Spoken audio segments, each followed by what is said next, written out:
Hola, ¿qué tal compañeros? Mi nombre es Vidal Eugenio Soler Trejo, vengo del curso de máquinas eléctricas impartido por el Dr. Jorge Refugio Reina de la Rosa. Hoy les vengo a hablar acerca de mi práctica número 14, control reversible de un motor trifásico de inducción por medio de un PLC. Iniciamos. A continuación, tenemos la práctica de control reversible de un motor de inducción, un motor trifásico de inducción alimentado por una línea 1, 2 y 3. Ahí tenemos de manera directa a través del contacto F las tres líneas que alimentan a este motor trifásico de inducción. Mantenemos la línea 2 a través del contacto de red en la misma sintonía, no cambiamos. Pero la línea 3, en este caso del relevador, en la parte superior permanece igual en tres lados, en 1, 2 y la 1 en 1. Pero en la parte inferior hacemos el cambio de línea de 1 y la 3 pasan a intercambiar posición, mantenemos la 2 y obviamente aquí la 3 y la 1. Con el cambio de líneas entre los contactos de R, el motor gira en sentido inverso. Una vez que quedan fuera tanto el F o R, entramos con break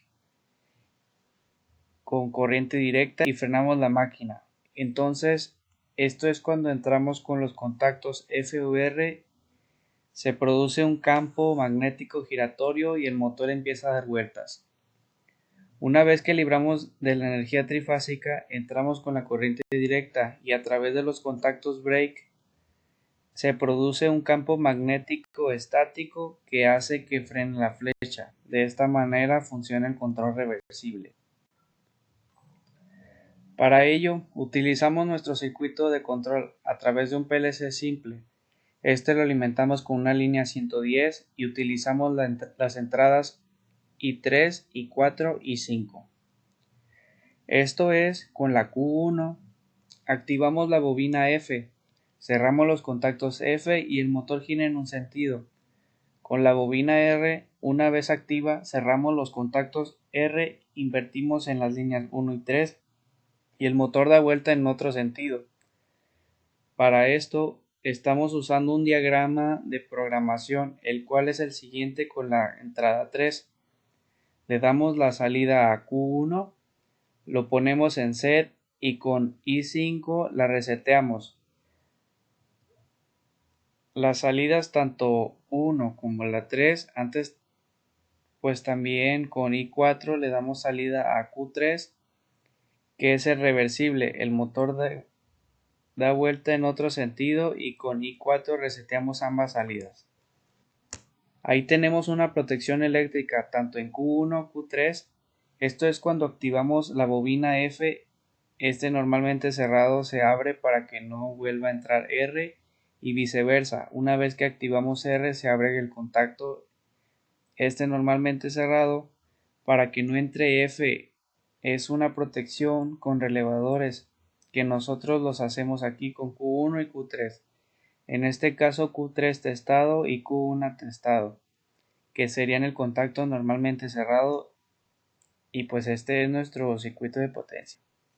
Aquí tenemos el motor trifásico de inducción, tenemos también los contactos F y R, tenemos el PLF similar a lo que habíamos visto con el puente H para encontrar el motor de corriente directa.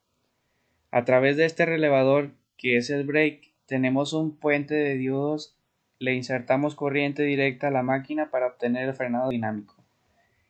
Iniciamos, entran los contactos F y el motor gira en un sentido. Vamos a ir al sentido de las manecillas del reloj. Frenamos la máquina y el motor detiene su velocidad. Iniciamos con el contacto R, el motor giró en otro sentido y frenamos la máquina. Ahora el contacto F, entramos ahora pulsando R y no entra por la protección eléctrica que tiene, la frenamos. En el otro sentido, iniciamos con F, no entra por la protección y frenamos la máquina con el frenado eléctrico y pues ahí nos detenemos. Esta es la práctica de control reversible de motor de corriente directa alterna trifásico. Y bueno, espero les haya gustado y hayan aprendido acerca de esta práctica. Muchas gracias.